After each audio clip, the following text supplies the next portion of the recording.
요한복음 16장 1절에서 15절 말씀.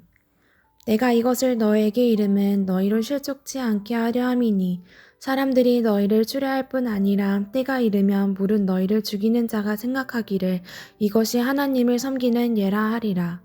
저희가 이런 일을 할 것은 아버지와 나를 알지 못함이라. 오직 너에게 이 말을 이른 것은 너희로 그 때를 당하며 내가 너에게 이 말한 것을 기억나게 하려 함이요. 처음부터 이 말을 하지 아니한 것은 내가 너희와 함께 있었음이니라. 지금 내가 나를 보내신 이에게로 가는데 너희 중에서 나더러 어디로 가느냐 묻는 자가 없고 도리어 내가 이 말을 함으로 너희 마음에 근심이 가득하였도다. 그러하나 내가 너에게 실상을 말하노니 내가 떠나가는 것이 너에게 유익이라. 내가 떠나가지 아니하면 보혜사가 너에게로 오시지 아니할 것이요 가면 내가 그를 너에게로 보내리니 그가 와서 죄에 대하여 의에 대하여 심판에 대하여 세상을 책망하시리라. 죄에 대하여라 함은 저희가 나를 믿지 아니함이요 의에 대하여라 함은 내가 아버지께로 가니 너희가 다시 나를 보지 못함이요 심판에 대하여라 함은 이 세상 임금이 심판을 받았음이리라. 내가 아직도 너에게 이를 것이 많으나 지금은 너희가 감당치 못하리라. 그러하나 진리의 성령이 오시면 그가 너희를 모든 진리 가운데로 인도하시리니 그가 자의로 말하지 않고 오직 듣는 것을 말하시며 장래일을 너에게 알리시리라. 그가 내 영광을 나타내리니 내 것을 가지고 너에게 알리겠음이니라. 물을 아버지께 있는 것은 다 내 것이라. 그러므로 내가 말하기를 그가 내 것을 가지고 너에게 알리라 하였노라. 오늘은 요한복음 16장을 가지고 은혜를 나누기를 소원합니다.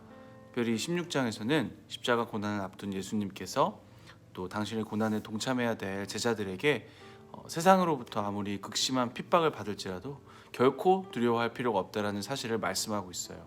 그리고 그것의 구체적인 이유를 말씀하고 계십니다. 특별히 본문에서는 제자들 곧 성도들이 세상의 박해를 받을 것이다 라고 예수님께서 거듭 예고하시고 또 이에 대처하고 성도들을 온전케 하기 위해서 성령님을 보내주시겠다, 보혜사 성령을 보내주시겠다라는 약속을 상세하게 재확인시켜 주셨어요. 그런데 이제 특별히 박해라는 것이 이전 장 15장 요한복음 15장에 언급된 미움과 핍박보다 훨씬 더 구체적으로 말씀을 하고 있습니다. 특별히 출희, 죽이는 것, 그것입니다. 이것은 성도들에 대한 세상의 박해가 매우 심각한 것임을 시사해 주어요. 주님은 성도들에게 세상의 이러한 박해가, 핍박이 하나님의 이름으로 이루어질 것이다 라고 오늘 말씀하십니다. 성도들에 대한 세상의 박해가 하나님의 이름으로 이루어질 것이다 라는 그 증거는 정말 불의가 선으로 둔갑하고 거짓이 진리의 탈을 쓰는 현상에 대해서 말씀하시는 거예요.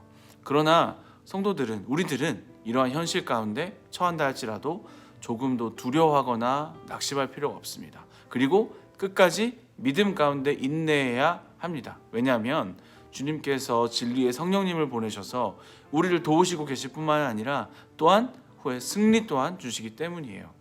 특별히 1절에 보면 예수님께서 15장 마지막 단락에서 세상이 그리스도인들에 대해, 성도들에 대해 적대적인 입장을 취하게 될 것이라는 것을 말씀하신 이유가 나옵니다. 그것은 곧 세상의 핍박을 예상하고 대비케 함으로써 그들이 세상을 핍박으로 인해 신앙을 버리는 일이 없도록 하시기 위함이었어요. 요한이 이 복음서를 기록할 당시에는 교회가 이미 세상으로부터 심한 핍박을 당하는 상태였습니다. 그리고 많은 수의 성도들이, 많은 수의 크리스찬들이, 그리스도인들이 신앙을 포기했거나 포기하려고 했었던 것 같아요. 사실 핍박은 우리의 대적인 마귀가 교회를 약화시키고 또 우리들로 하여금 믿음을 버리게 하고 혼자 있게끔 만드는 상투적인 수단입니다. 성경은 이 세상 임금이라고 그 마귀에 대해서 알려줍니다. 또한 공중 권세 잡은 자로 묘사되기도 해요. 이는 그가 이 세상의 체제와 여러 가지 시스템 이래 얼마든지 여러 가지 것들을 동원할 수 있음을 알게 합니다. 그는 권력이라는 수단을 비롯해서 돈이라는 무기, 명예라는 인기, 무기, 지식이라는 무기들을 자신이 원하는 악한 목적에 충분히 쓰기를 원해요. 그리고 그것이 가능하다라는 거예요. 하나님께서 그에게 일정한 권세를 주셨으므로 그 범위 안에서 그 마음대로 휘두를 수가 있다라는 겁니다. 그런데 예수님을 믿고 의지하는 성도들은 그를 무서워할 필요가 없습니다. 마귀가 가능한 모든 수단들을 사용하여 우리를 억압하고 견디기 힘든 시련을 가져다 줄지라도 우리가 그리스도를 믿고 의지하는 한, 예수님께서 우리에게 은혜 주시는 한 우리를 이기지를 못합니다. 왜냐하면 이미 우리의 대장 되신 예수님께서 이미 그들을, 마귀를 이기셨기 때문이에요. 우리가 주님을 의지하여서와 맞선다면 그는 물러서는 것, 도망가는 것 외에는 선택의 여지가 없어요. 그래서 우리는, 주님께서는 우리에게 이렇게 말씀하고 있습니다. 세상에서는 너희가 환난을 당하나 담대하라. 내가 세상을 이기었노라. 따라서 우리는 마귀와 세상이 가하는 핍박이나 어려움을 어떻게 보면 적극적으로 수용해야 돼요. 그리고 우리 성장의 밑거름으로 활용을 해야 됩니다. 왜냐하면 야고보 또한 이렇게 얘기를 하죠. 이렇게 말씀하고 있습니다. 시험을 당하게 될 때, 여러 가지 시험을 당하게 될 때 온전히 기쁘게 여기라, 이렇게 권고하죠. 사실 이것이 우리의 신앙과 삶의 손해보다는 유익을 끼치는 기회가 되기 때문이에요. 물론 고통이 따르고 고난이 따릅니다. 그런데 견디지 못할 것이 아니라는 거예요. 하나님께서는 결단코 우리가 감당하기 어려운 시련 당함을 우리에게 허락하지 않으십니다. 그리고 이것을 극복하면 정말 말할 수 없는 축복이 기다리고 있어요. 그래서 우리가 세상에서 핍박이 올 때, 특별히 예수 이름으로 핍박이 올 때 우리가 인내해야 할 가치는 충분해요. 그래서 고난을 당하고 시련이 언습할 때 불만을 가지거나 불평을 하지 말고 우리가 인내하기를 바랍니다. 그리고 그것을 넘어서서 도리어 기쁘게 여기기를 바라요.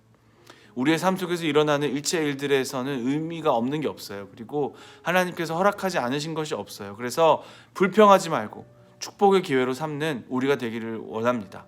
가정적인 어려움, 사업의 실패, 건강의 상실, 친구들과의 갈등, 관계적인 갈등, 여러 가지 우리가 실패 앞에서도, 문제 앞에서도 그 책임을 남에게 돌리려 하지 말고 현실을 인정하고 하나님께서 나를 사랑하시기 때문에, 그리고 선한 역사를 위하여 주시는 기회라고 믿는 것이 성도다운 태도예요. 그런 태도를 가지는 우리가 다 되기를 소원합니다. 함께 기도하겠습니다.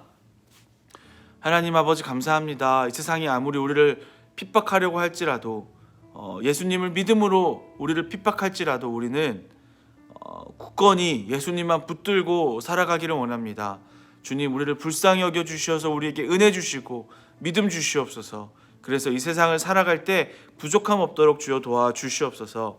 감사합니다. 예수 그리스도의 이름으로 기도합니다. 아멘.